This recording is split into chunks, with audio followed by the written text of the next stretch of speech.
बात हम सबसे पहले पाकिस्तान की करेंगे, क्योंकि लगातार कश्मीर पर जिस तरह से उसने हालात बनाए उसके बाद उसने सरेंडर कर दिया है।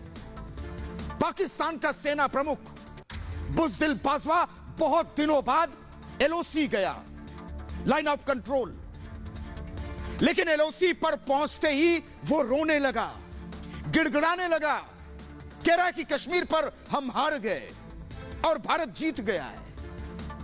कश्मीर पर बाजवा छाती पीट रहा है, दहाड़े मारकर रो रहा है। दरअसल बाजवा जब भी एलओसी पर जाता है वो खौफ से भर जाता है कि उसे भारत की सर्जिकल स्ट्राइक, एयर स्ट्राइक दोनों याद आ जाती हैं। और याद कीजिए 5 अगस्त 2019 को जब जम्मू कश्मीर से अनुच्छेद 370 हटा था, पाकिस्तान और इमरान खान को सांप सूंघ गया था कि कैसे हो गया ये, हिंदुस्तान ने एक ही झटके में अनुच्छेद 370 कैसे हटा दिया।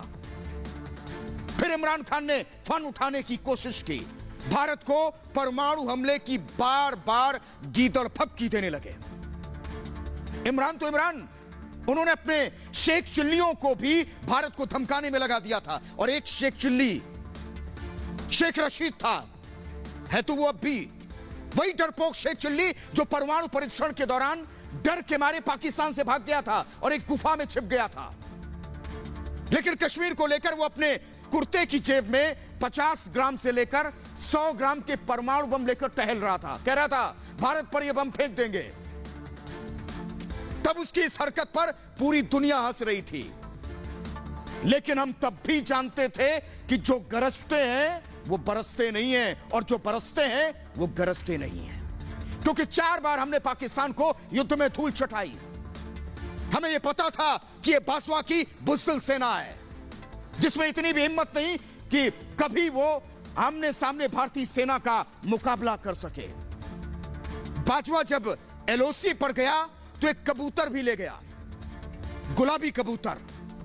बाजवा ने सोचा कि शायद इस कबूतर से भारत को डरा देंगे, क्योंकि ड्रोन खरीदने की हैसियत पाकिस्तान की नहीं है, जासूसी के लिए कबूतर से काम चला रहा है।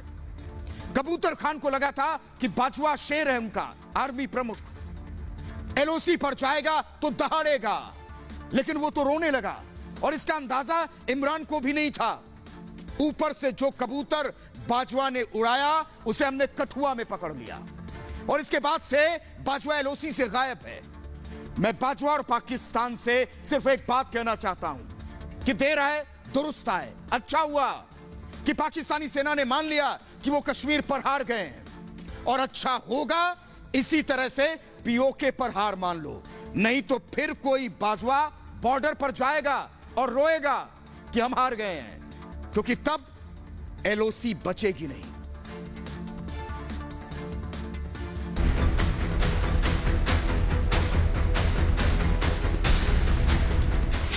कश्मीर पर पाकिस्तान ने मानी हार, पीओके को लेकर सहमा पाकिस्तान, एलओसी पहुंचते ही डर गया बाजवा।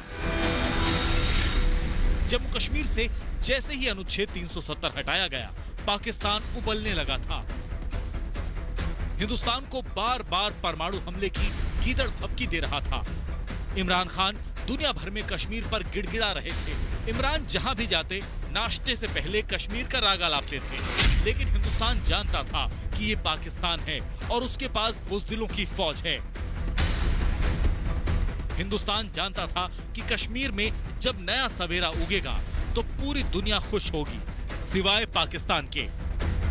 हमें यह भी पता था कि पाकिस्तान कश्मीर पर प्रोपेगेंडा फैलाएगा। भारत जानता था कि कश्मीर पर पाकिस्तान दुनिया के कई मंचों का गलत इस्तेमाल करेगा। पाकिस्तान ने यही किया, लेकिन हर जगह से पाकिस्तान को तमाचा लगा। अब पाकिस्तान का सेना प्रमुख बाजवा कह रहा है कि हम कश्मीर पर हार गए, हम इसे वैश्विक मुद्दा नहीं बना पाए, जबकि भारत दुनिया को समझाने में कामयाब रहा। बाजवा जैसे ही एलओसी पहुंचता है, वो भारतीय सेना के पराक्रम से डर जाता है। इस बार भी बाजवा के चेहरे की हवाइयां उड़ी हुई थी। बाजवा को अब पीओके का डर सता रहा है। दरअसल बाजवा को यह एहसास हो गया है कि जैसे जम्मू कश्मीर से अनुच्छेद 370 हटाया गया, उसी तरह से भारतीय सेना कभी भी पीओके पर कब्जा जमा सकती है। इसी डर से बाजवा गिदड़ भभकी दे रहा है कि अगर भारतीय सेना ने कोई कार्रवाई की तो हम जवाब देंगे। पाकिस्तान की ये झूठ की हार है, पाकिस्तान के प्रोपेगेंडा की हार है, जो उसने कश्मीर को लेकर फैलाने की कोशिश की। वो कहते हैं ना कि देर आए दुरुस्त आए। पहले इमरान ने माना कि उनका देश आतंकी पालता है, अब बाजवा। अच्छा होगा कि पीओके को लेकर भी पाकिस्तान जल्द से जल्द सच्चाई स्वीकार कर ले, नहीं तो एक दिन बाजवा फिर यही कहेगा कि हम पीओके पर हार गए और भारत जीत गया। Bureau report, Republic Bharat.